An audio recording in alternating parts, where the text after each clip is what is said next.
आज हम लोग पढ़ने वाले हैं the making of a scientist chapter के बारे में।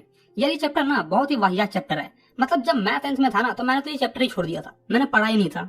लेकिन टेंशन की कोई बात नहीं है, तुम्हारा भाई इस चैप्टर को एकदम कहानी के तौर पर सुनाएगा। कहानी समझ के सुन लेना। वीडियो थोड़ी लंबी होगी लेकिन इस चैप्टर के मामले में झुकने का नहीं। ठीक है, तो बेसिकली इस चैप्टर में हमें रिचर्ड एच एब्राइट के बारे में पढ़ना है, जो कि यार एक अमेरिकन मोलिकुलर बायोलॉजिस्ट हैं और फिलहाल वो रटगर्स यूनिवर्सिटी में केमिस्ट्री और केमिकल बायोलॉजी के प्रोफेसर हैं। वो अभी भी जिंदा है और वहाँ पर केमिस्ट्री और केमिकल बायोलॉजी पढ़ाते हैं। ये चीजें यार बुक में नहीं लिखी है, बस मैं तुम्हें बता रहा हूँ। यार उन्होंने अपने जीवन में ना बहुत कुछ किया और बहुत अवार्ड भी जीते हैं, जैसे कि उन्हें Searle scholar award, screening Chloe award biochemistry और मोलिकुलर बायोलॉजी के लिए मिला। और यार मात्र 22 साल की उम्र में एब्राइट अपने कॉलेज रूममेट के साथ मिलकर एक थ्योरी लिखते हैं जो कि यह बताती है कि सेल कैसे वर्क करती है, हाउ सेल्स वर्क। और ये यार उनके लिए बहुत ही बड़ी अचीवमेंट थी। उनकी जो थ्योरी थी यार वो एक आर्टिकल के रूप में proceedings of national academy of science में पब्लिश भी हुई। और उस समय में यार कि एक कॉलेज स्टूडेंट की आर्टिकल, एक कॉलेज स्टूडेंट की theory proceedings of national academy of science में पब्लिश होना एक बहुत ही बड़ी बात थी। मतलब यार जैसे ये थ्योरी पब्लिश हुई ना तो पूरे साइंस वर्ल्ड में यार तहलका मच गया। ये मानो ऐसा हो गया कि एक नया खिलाड़ी आया और आते से ही पहले बॉल पे छक्का मार दिया। तुम्हारे बुक में इस चीज को दूसरे एग्जांपल से रिलेट किया गया है, लेकिन तुम समझो यार, भाई की फीलिंग समझो। तो यार हमने ये तो जान लिया कि इस चैप्टर में यार हमें रिचर्ड साहब के बारे में पढ़ना है और उन्होंने क्या क्या अचीव किया है, वो सारी चीजें भी हम लोग जान लिया। तो चलो जरा अब इनको बचपन से जानते हैं, इनके बचपन के बारे में पढ़ते हैं। एकदम कहानी के तौर पर सुनना, क्योंकि अब तुम्हारी चैप्टर स्टार्ट हो रही है। अभी तक तो बस मैंने तुम्हें इंट्रो बताया। तो ये वीडियो को ना पूरे लास्ट तक जरूर देखना। लास्ट में मैं तुम्हें यार मेन पॉइंट्स बता दूंगा, ठीक है। चलो, ये यार माँ बाप के इकलौते बच्चे थे और इनका जन्म यार पेंसिल्वेनिया के रीडिंग के नॉर्थ में हुआ था। यहाँ पर रीडिंग का मतलब पढ़ने वाला रीडिंग मत समझ लेना। ये यार एक सिटी का नाम है जो कि यार पेंसिल्वेनिया में है और पेंसिल्वेनिया यार एक यूएसए का पार्ट है। तो यार रीडिंग सिटी के नॉर्थ पार्ट में इनका जन्म हुआ। और क्योंकि यार ये माँ बाप के इकलौते बेटे थे तो इनके कोई भी भाई बहन नहीं थे। तो ये जो टीम वाले जो गेम होते हैं ना, जैसे कि फुटबॉल, क्रिकेट और बास्केटबॉल टाइप जो गेम होता है जिसमें टीम लगती है यार, 3-4 बंदे लगते हैं, अकेले नहीं खेल सकते हो, उस टाइप के गेम यार ये नहीं खेल पाते थे। और फुटबॉल और बास्केटबॉल वगैरह यार यूएसए में बहुत ही ज्यादा फेमस होता था। तो वो ये सारे गेम तो अकेले खेल नहीं सकते थे। और यार उस जमाने में उनके पास फोन भी नहीं था कि बस बैठ के गेम खेल ले, कोई फोन गेम, वीडियो गेम वगैरह खेल ले, पबजी वब्जी खेल ले, सबवे सर्फर, टेंपल रन, ऐसा कुछ खेल ले। नहीं मतलब आजकल के बच्चे से खेल लेते हैं, लेकिन उस टाइम में यार उनके पास था नहीं तो वो खेल नहीं पाते थे। तो अब करे क्या, तो वो ना यार चीजों को कलेक्ट करना स्टार्ट कर देते हैं। जैसे कि यार वो रॉक्स को कलेक्ट करते हैं, कॉइन्स को कलेक्ट करते हैं, फॉसिल्स को कलेक्ट करते हैं और तितलियां पकड़ते थे। तितलियां को कलेक्ट करने का शौक था उनको। वो यार अक्सर ना किंडरगार्टन में यार जाके बटरफ्लाइज को पकड़ते थे, जैसे कि हम भी अपने बचपन में करते थे। मैं तो करता था यार, वो जो बड़ी पूछ वाली तितली नहीं होती है उसको यार पकड़ता था, उसमें पूछ में रस्सी बांध देता था और रस्सी बांध के उसको उड़ाता था। बहुत ही मजा आता था भाई, और शायद तुमने भी ऐसा किया होगा। तो उसी ढंग से यार वो भी अपने बचपन में तितलियां पकड़ते थे, कुछ पत्थर उठा कर जाते थे, उसको कलेक्ट करते थे, कॉइन्स को कलेक्ट करते थे। और जब वो रात में कभी कभी अकेले होते थे तो आसमान की तरफ देखते थे, तारों को देखते थे यार, ऑब्जर्व करते थे, उनके डायरेक्शंस को ऑब्जर्व करते थे। और ऐसे करते करते यार वो एस्ट्रोनॉमर बन गए। और रात में यार तारे को देखना ना यार मुझे भी पसंद है। मस्त छत पे जाओ, खुली हवा, एकदम ठंडी ठंडी हवा बहती है, लेट जाओ मस्त और ऊपर तारे को देखते रहो। लेकिन यार तारे को देखते देखते मैं कभी एस्ट्रोनॉमर नहीं बना भाई। उनकी बात अलग है और मेरी बात अलग है भाई। वो यार पैदाइशी इंटेलिजेंट थे यार। जब वो यार अपने फर्स्ट क्लास में थे ना तभी से यार उनको चीजों को जानने की बहुत ही क्यूरियोसिटी उठती थी। मतलब कि नए नए चीजों को जानने को, एक्सप्लोर करने का बहुत ही मन करता था उनका। और ये दिमाग से तो तेज थे ही। तो रिचर्ड की माँ यार उनको हमेशा इंकरेज करती थी, उनको प्रोत्साहित करती थी कि हाँ बेटा तो जो भी कर रहा है बहुत ही अच्छा कर रहा है। वो कहती होगी शाबाश मेरे लाल, तू ही तो एक मेरा जिगर का टुकड़ा है, जियो। मतलब क्या रिचर्ड की माँ ना रिचर्ड को बहुत ही प्यार करती थी और उसको फुल सपोर्ट देती थी कि जो कर रहा है बेटा तू बहुत ही अच्छा कर रहा है, करते रहे बस तू। रिचर्ड को यार ट्रिप पे घुमाने ले जाती थी, रात में वो अच्छे से तारे देख सके यार, इसलिए टेलीस्कोप खरीद के दे दिया। फोटो का बहुत शौक था तो यार कैमरा खरीद के दे दिया, माइक्रोस्कोप खरीद के दे दिया ताकि वो छोटे छोटे चीजों को देख सके। माउंटेन पे चढ़ने का शौक रहा हुआ था, माउंटेन मटेरियल्स ला के दे दिए। मतलब क्या रिचर्ड के लिए जो जो इक्विपमेंट नेसेसरी था ना वो सारे इक्विपमेंट उसको ला कर दे देती थी। और सिर्फ इक्विपमेंट ही ला के नहीं देती थी यार, उसको अलग अलग तरीके से भी हेल्प करती रहती थी। जैसे कि यार रिचर्ड की माँ जो है, रिचर्ड की जितने भी फ्रेंड्स होते थे उसको यार इनवाइट कर लेती थी घर पे, ताकि वो अपने दोस्तों के साथ कुछ अच्छा वक्त बिता सके, उनके साथ खेल कूद सके। नहीं मतलब माँ हो तो ऐसी एक हमारी माँ होती है यार। थोड़ा सा दोस्तों के साथ घूमने क्या निकल गए, आते ही दे चंडगढ़, कहाँ घूमते रहता दिन भर आवारों की तरह है, आवारागर्दी करते रहता, चल चल चल के पर। लेकिन यार रिचर्ड की माँ ऐसी नहीं थी, वो यार उसको पूरा सपोर्ट करती थी। रिचर्ड की माँ यार उसको इसलिए इतना ज्यादा प्यार करती थी ना क्योंकि यार रिचर्ड के जो पिता थे वो यार मर चुके थे। रिचर्ड एब्राइट जब यार 3rd स्टैंडर्ड में था, 3री क्लास में था, तभी यार उसके पापा की डेथ हो गई थी, उसके पापा यार मर गए थे। और तब से उसकी माँ ही उसके लिए सब कुछ हो गई और उसकी माँ के लिए वो सब कुछ हो गया। यार शाम में जब उसके पास टाइम नहीं होता था ना तो यार वो ज्यादातर वक्त यार अपना डाइनिंग टेबल पे बैठ के बिताता था, उसकी माँ से बातचीत करता था। और उसकी माँ भी यार उसके लिए कुछ कुछ नए नए काम देती रहती थी। ऐसा नहीं कि कोई फिजिकल काम दे दिया कि हाँ बेटा जा एक गिलास पानी लेके आ जा, ऐसा नहीं करती थी। हमारी माँ की तरह नहीं थी वो यार उनको कुछ लर्निंग थिंग्स देती थी, कुछ सिखाती रहती थी। हो सकता है या कुछ क्वेश्चन वगैरह पूछ रही होगी कि हाँ बेटा इसका जवाब बताओ, ये कैसे होता है, या फिर इसके पीछे का रीजन बताओ, साइंटिफिक रीजन बताओ क्या है, ऐसा कुछ कुछ पूछती रहती थी। और उसको यार ये सब चीज सीखने में भी ना बहुत ही मजा आता था। वो यार पढ़ने में इतना तेज था ना कि अपने क्लास का टॉपर था भाई वो। और जैसा कि यार मैंने तुम्हें बताया कि रिचर्ड यार तितली पकड़ने का शौकीन तो था ही, तो यार वो जब क्लास 2 में था ना तो उसने यार 25 अलग अलग प्रकार की तितलियां पकड़ ली थी। मतलब कि उसको पकड़ के कलेक्ट करके रखे रहता था वो। 25 अलग अलग जाति की तितलियां उसने पकड़ रखी थी। और ये यार आम बात नहीं है। मुझे तो याद है यार, मैं 2-3 तितलियों को देखता था, एक लंबी पूंछ वाली, एक जिसके पंख भरे होते थे, और एक छोटी सी होती थी कीड़े जैसी। मुझे तो इतनी याद है यार। लॉन्डन ने 25 कहां से पकड़ लिए? तो यार जो भी उसने 25 तितलियां पकड़ी ना वो तुम्हें यार बुक में मिल जाएंगी, वो तुम पढ़ लेना अगर पढ़ना हो तो। ऐसा कोई काम के है नहीं यार। इतनी तितलियां पकड़ने के बाद ना वो धीरे धीरे बोर होने लगा, क्योंकि यार 25 तितलियां वो ऑलरेडी कलेक्ट कर चुका था और नई तितलियां यार आती नहीं थी। उसका यार इंटरेस्ट ना इस चीज में लूज होने लगा। और तभी यार उसकी माँ एक उसके लिए बुक खरीद के लाती है और उसको देती है पढ़ने के लिए, जिसका नाम था यार द ट्रेवल्स ऑफ मोनार्क 10, जिसमें यार बताया गया था कि कैसे मोनार्क बटरफ्लाइज जो है वो माइग्रेट करती है सेंट्रल अमेरिका की तरफ। और यार इस बुक ने उस बंदे का इंटरेस्ट जो है यार साइंस की तरफ और ज्यादा बढ़ा दिया। उसको यार बहुत ही ज्यादा मजा आने लगा ये बुक पढ़ने में। फिर यार रिचर्ड उस बुक को पढ़ने लगता है और पूरी बुक खत्म कर लेता है। अंत में लिखा होता है कि अगर आपने इस बुक को पढ़ लिया है तो हम आपको रिक्वेस्ट करते हैं, हम आपको इनवाइट करते हैं कि आप आइए और बटरफ्लाई कैसे माइग्रेट करती है इसमें हमारी हेल्प करिए, ताकि हम इस पे स्टडी कर सके। उसमें लिखा था कि आपको सिंपली ये करना है कि एक बटरफ्लाई को पकड़ना है, उस पर ठप्पा लगाना है, उस पर टैग लगाना है और उसको हमारे पास भेज देना है रिसर्च के लिए, ताकि हम उस पर कुछ रिसर्च कर सकें। और बुक के लास्ट में ये इन्विटेशन देने वाले शख्स का नाम था डॉक्टर फेडरिक ए अर्कहार्ट, जो कि यार यूनिवर्सिटी ऑफ टोरंटो में प्रोफेसर है, रिसर्च करते हैं। और ये यार कनाडा में, यूनिवर्सिटी ऑफ टोरंटो जो है ना यार कनाडा में है, ठीक है। तो यार रिचर्ड ए ब्राइट ने इस काम को लेकर बहुत ही ज्यादा उत्तेजित हो जाते हैं। और फिर क्या यार, रिचर्ड अपने मिशन में लग जाता है। वो यार मोनार्क बटरफ्लाई को पकड़ता है, उसके विंग्स पे यार यानी उसके जो पंख होते हैं उस पे ठप्पा लगाता है, टैग लगाता है और उसको उड़ा देता है। और जिस किसी को भी वो बटरफ्लाई फिर वापस में मिलती है तो उसको यार बटरफ्लाई को पकड़ के पैक करके, ठीक है, मतलब ये डब्बे में रख के और डॉक्टर फेडरिक को दे देना था। ये सिलसिला यार कुछ दिन तक चला, लेकिन यार एब्राइट के साथ में एक दिक्कत हो गई। दिक्कत ये हो गई कि यार एब्राइट को बटरफ्लाई तो पकड़ना था, उस पर टैग लगाना था और मुहर लगा के उड़ा देना था, लेकिन यार उसको बटरफ्लाई मिलती नहीं थी। क्योंकि जो मोनार्क बटरफ्लाई थी ना उसके शहर में लास्ट का सिर्फ 6 हफ्ते में ही पाई जाती थी। जो उसकी शहर थी यार, जो रीडिंग नाम का उसका एक सिटी था, उसमें सिर्फ लास्ट के समर में 6 हफ्ते में ही पाया जाता था। तो यार वहां पर इतनी तितलियां पाई नहीं जाती थी, इसलिए यार इसको दिक्कत आने लगी कि यार अब मैं मोहर लगा कर तितलियों को उड़ाऊंगा कैसे। फिर यार इसने लगाया दिमाग। इसका जो साइंटिस्ट दिमाग था ना वो यार काम करने लगा। ये कहा अगर मैं बटरफ्लाई पकड़ नहीं सकता तो क्या हुआ, मैं उसको पैदा तो कर सकता हूँ और फिर उस पर मोहर लगा कर फिर छोड़ूंगा। तो यार फिर इसने ना एक फीमेल मोनार्क बटरफ्लाई को पकड़ा, उसको यार अपने बेसमेंट में रख लिया। फिर यार उस फीमेल मोनार्क बटरफ्लाई ने अंडे दिए, अंडा यार फिर चेंज होकर कैटरपिलर में गया, कैटरपिलर से यार वो प्यूपा में चेंज हो गया और प्यूपा से फिर वो एडल्ट बटरफ्लाई में चेंज हो गया। ठीक है, मतलब यार अंडे से वो धीरे धीरे डेवलप होके बटरफ्लाई में चेंज हो गया। और फिर रिचर्ड ने उस बटरफ्लाई को पकड़ा, उस पर टैग लगाया, उस पर ठप्पा लगाया, मोहर मार के और उड़ा दिया। और सालों तक ये काम चलता रहा। उसका बेसमेंट जो है ना यार थाउजेंड्स ऑफ मोनार्क बटरफ्लाई से भरा पड़ा था, सब अलग अलग डेवलपमेंट स्टेज में थे। मतलब क्या बहुत सारे बटरफ्लाई उसके बेसमेंट में थे। लेकिन यार कहते हैं ना कि एक ही काम को करते करते इंसान बोर हो जाता है, तो यार रिचर्ड भी इस काम को करते करते बोर हो गया था और इसका इंटरेस्ट यार इसमें भी लूज होने लगा था। इसका इंटरेस्ट इसलिए भी लूज होने लगा क्योंकि यार सिर्फ 2 बटरफ्लाईज ही ऐसी थी जो यार वापस से पकड़ी गई और फिर डॉक्टर फेडरिक को भेजी गई। और उसमें भी डॉक्टर फेडरिक का ये जवाब था कि तुम्हारी जो तितली है यार वो तुम्हारे घर से यानी कि जहाँ से भी तुमने उड़ाया है तुम्हारे बेसमेंट से सिर्फ 75 माइल्स दूर गई थी और इसीलिए इस पर हम लोग ज्यादा रिसर्च भी नहीं कर पाए। मतलब यार उसने हजारों बटरफ्लाई पकड़े, उस पर टैग लगाया और फिर उसको उड़ाया और उसमें से सिर्फ 2 बटरफ्लाईज डॉक्टर फेडरिक के पास पहुंची। वाह मतलब। और यही कारण था कि एब्राइट बहुत ही ज्यादा निराश हो गया। उसको लगा यार मैंने इतनी मेहनत की और सिर्फ 2, मतलब समझ लो सिर्फ 2, मैं नहीं कर रहा बक। वो यार मन ही मन ऐसा बोलता है।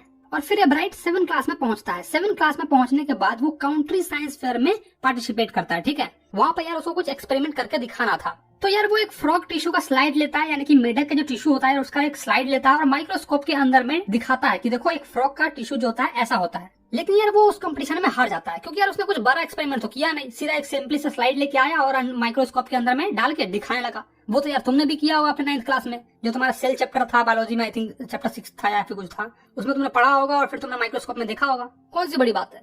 तो यार उसने कोई बड़ा एक्सपेरिमेंट तो नहीं किया, इसलिए वो हार गया। और कहते हैं ना कि ठेस लगने के बाद ही अकल खुलती है। तो यार रिचर्ड के साथ भी वही हुआ। उसे पता लग गया कि एक्चुअली में रियल एक्सपेरिमेंट किसको कहते हैं और उसे करना क्या है। वो ठान लेता है कि जब अगली बार मैं साइंस फेयर में एंट्री लूंगा तो एक रियल एक्सपेरिमेंट के साथ लूंगा। और फिर वो सोचने लगता है कि अब मैं करूँ तो करूँ क्या, कौन सा ऐसा एक्सपेरिमेंट करूँ जिससे मैं अगली बार जीत जाऊँ। वो यार अभी तक सिर्फ बटरफ्लाई के बारे में ही जानता था, उस पर टैग वगैरह लगाता था और उड़ाता था। मतलब यार इंसेक्ट के बारे में उसे सिर्फ नॉलेज थी, जो कि यार वो पिछले कुछ सालों से उस पर काम कर रहा है। तो वो यार डॉक्टर फेडरिक को, जिनका पूरा नाम डॉक्टर फेडरिक ए अर्कहार्ट था, उनको यार वो लेटर लिखता है और कहता है कि प्लीज आप मुझे कुछ सजेशन दीजिए, कुछ ऐसा आइडिया दीजिए जिससे मैं नेक्स्ट बार जब पार्टिसिपेट करूँ साइंस फेयर में तो जीत जाऊँ। तो यार डॉक्टर साहब का रिप्लाई भी आता है, वो उसको यह सजेशन देते हैं। और फिर एब्राइट अपने स्टडी में बिजी हो जाता है और करते करते वो 8 में पहुंचता है। और जब वो अगले साल क्लास 8 में पहुंचता है तो वो यार एक डिजीज पर, वायरल डिजीज पर एक्सपेरिमेंट करने लगता है। वो यार एक ऐसे वायरल डिजीज पे एक्सपेरिमेंट कर रहा था ना जिससे यार मोनार्क की जो कैटरपिलर होती है वो यार मर जाती थी। मोनार्क कैटरपिलर कैसे मर जाती है उस वायरल डिजीज से कांटेक्ट में आने से,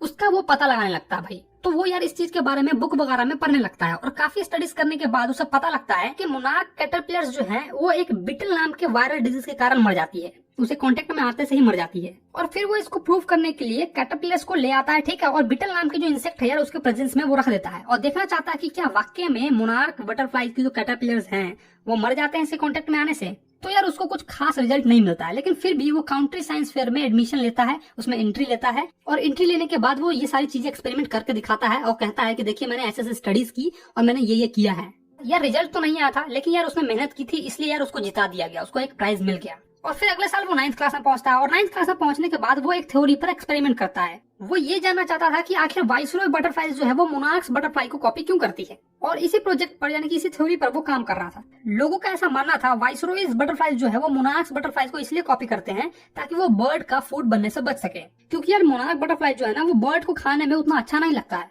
और इसीलिए वाइसरॉय बटरफ्लाई जो है वो मोनार्क को कॉपी करती है, मोनार्क की तरह दिखती है ताकि अगर बर्ड देखेगी तो लगेगा ये मोनार्क है और उसको खाएगी नहीं। तो एब्राइट इस प्रोजेक्ट पे काम करने लगते हैं और वो जानना चाहते हैं क्या वाकई में यही रीजन है। वो यार एक्सपेरिमेंट करते हैं और एक्सपेरिमेंट करने के बाद उनको ये पता चलता है जो स्टार्लिंग बर्ड जो है ना वो कोई ऑर्डिनरी बर्ड के फूड को नहीं खाती है, मतलब कि जो स्टार्लिंग बर्ड है वो सभी बर्ड से अलग है। वो यार सारे मोनार्क बटरफ्लाई को पकड़ती है और खा जाती है और इससे ये साबित हो जाता है जो वाइसरॉय बटरफ्लाई है वो मोनार्क को इसलिए नहीं कॉपी करती है कि वो बर्ड के फूड होने से बच जाए। लेकिन यार एब्राइट अपने रिसर्च में ये भी कहते हैं कि वाइसरॉयज जो है वो मोनार्क्स को कॉपी करती होगी। मैं इस बात से डिसएग्री नहीं होता हूँ, वो करती होगी, लेकिन ये तो रीजन नहीं है। यार जब तुम भी मोनार्क बटरफ्लाई को वाइसरॉय बटरफ्लाई को देखोगे ना तो कंफ्यूज हो जाएगा, तुम्हें समझ में नहीं आएगा कौन मोनार्क है कौन वाइसरॉय है। बस यार थोड़ा सा डिफरेंस है, जैसे कि यार तुमको स्क्रीन पे दिख रहा है मोनार्क बटरफ्लाई का जो शेप है यार वो पूरा धनुष टाइप है, ठीक है, और जो वाइसरॉय है यार वो हल्का सा इसका 2 पंख टाइप लग रहा है। देखो तुम देख सकते हो क्या डिफरेंस है इसमें। और फिर एब्राइट जो है ये एक्सपेरिमेंट साइंस फेयर में दिखाते हैं, शो करते हैं, ठीक है, तो उनको यार जूलॉजी सेक्शन में फर्स्ट प्राइज मिल जाता है और ओवरऑल साइंस में यार उनको 3rd प्राइज मिलता है। साइंस के भी अलग अलग ब्रांच होते हैं ना यार, zoology branch, biology branch, chemistry branch, technology branch, physics branch. तो वैसे ही यार जूलॉजी में उनको फर्स्ट प्राइज मिलता है और ओवरऑल साइंस में यार उनको 3rd प्राइज मिल जाता है जब वो क्लास 9th में थे। और फिर यार वो पहुंच जाते हैं 10th क्लास में बिल्कुल तुम्हारी तरह, और वहां भी वो एक्सपेरिमेंट अपना जारी रखते हैं। वो यार एक अननोन इंसेक्ट के हार्मोन पे काम कर रहे थे, उस पर यार वो उसको डिस्कवर कर रहे थे। यार इनडायरेक्टली देखा जाए ना तो वो सेल के लाइफ पे काम कर रहे थे, उनको पता भी नहीं था लेकिन वो काम कर रहे थे। मतलब 10th में होकर वो ऐसे ऐसे एक्सपेरिमेंट कर रहे हैं क्योंकि यार वो वहाँ के टीचर अच्छे होते हैं। और हमारे टीचर से कह दो सर आज थोड़ा प्रैक्टिकल करवा दो, तो टीचर क्या बोलते हैं, है बेटे प्रैक्टिकल करके क्या करोगे, थ्योरी में सिटवाएंगे क्वेश्चन, इसी को छाप देना, लो मैं पढ़ा देता हूँ थ्योरी। यार कोई जाकर साइंस के टीचर को ये चैप्टर पढ़ाए कि देखो ऐसा होता है, मतलब यार लैब ले जाने के बहाने ढूंढते हैं, इसलिए तो आज हम लोग पीछे हैं, वरना रिचर्ड जैसे नहीं बनते। खैर यार चलो छोड़ो इनकी बातें, पढ़ाई पे वापस आते हैं। तो रिचर्ड यार 10th क्लास में इंसेक्ट के हार्मोन्स पर काम कर रहे थे। उनके मन में यार सिर्फ एक ही सवाल था, जो मोनार्क तितलियां होती है यार उनके प्यूपा पे ये गोल्डन स्पॉट कलर का ये क्या होता है, ये छोटे छोटे जो गोल्डन स्पॉट जो है, छोटे छोटे जो दाग हैं, ये एक्चुअली में है क्या और इनका क्या काम है। अगर हम जैसे इंसानों से पूछा जाए ना कि ये क्या है तो हम तो कहेंगे भाई ये तो डिजाइन है इसका। और वहाँ के लोगों का भी बिल्कुल यही मानना था कि वो जो गोल्डन स्पॉट्स हैं, छोटे छोटे जो स्पॉट्स हैं, टीनी स्पॉट्स, वो एक्चुअली में अट्रैक्टिव दिखने के लिए है ताकि बटरफ्लाई बहुत ही ज्यादा अच्छी दिख सके। लेकिन डॉक्टर फेडरिक इस बात में विश्वास नहीं रखते हैं, वो इस बात से एग्री नहीं होते हैं। तो यार रिचर्ड भी सोचता है कि अगर डॉक्टर फेडरिक इस बात से एग्री नहीं है इसका मतलब कुछ ना कुछ तो रीजन है इसके पीछे, और वो इसका आंसर ढूंढने लग जाते हैं। उनको आंसर मिलता भी है। रिचर्ड यार अपने कुछ दोस्तों के साथ मिलकर एक ऐसा डिवाइस तैयार करते हैं जो शो कर सके, जो दिखा सके कि एक्चुअली में जो वो स्पॉट्स हैं वो एक तरह के हार्मोन्स रिलीज कर रही हैं, और वो हार्मोन यार बहुत ही नेसेसरी है एक मोनार्क बटरफ्लाई को पूरा फुल्ली डेवलप होने के लिए। वो जो तुम छोटे छोटे गोल्डन स्पॉट्स देख रहे हो, टीनी स्पॉट्स देख रहे हो, वो एक्चुअली में हार्मोन रिलीज करती है, और वो हार्मोन प्यूपा से एक फुल्ली एडल्ट बटरफ्लाई बनने में हेल्प करती है। यार यही होता है एक साइंटिस्ट का दिमाग, कुछ भी हो रहा है तो उसके पीछे का रीजन ढूंढने लगते हैं। जियो। और फिर रिचर्ड का ये प्रोजेक्ट जो है ना यार काउंट्री साइंस फेयर में रिचर्ड को 1 नंबर पे ले आती है, यानी कि फर्स्ट प्राइज दिलवा देती है। और वहीं पर international science of engineering fair में भी इंटर दिलवा देती है, और international science fair of engineering में वो जियोलॉजी में 3rd प्राइज जीत जाते हैं। मतलब कि यार काउंट्री साइंस फेयर में फर्स्ट प्राइज तो जीता और इंटरनेशनल लेवल पे भी चलेगा, और वहां पर जियोलॉजी में उन्होंने 3rd प्राइज जीता। और उनको यार entomology laboratory of Walter Reed Army Institute of Research में भी काम करने का मौका मिल गया। पता नहीं इतना बड़ा रिसर्च का नाम कौन रखता है, बुढ़े कहीं का, छोटा नाम रखो यार, पढ़ाने में दिक्कत होता है।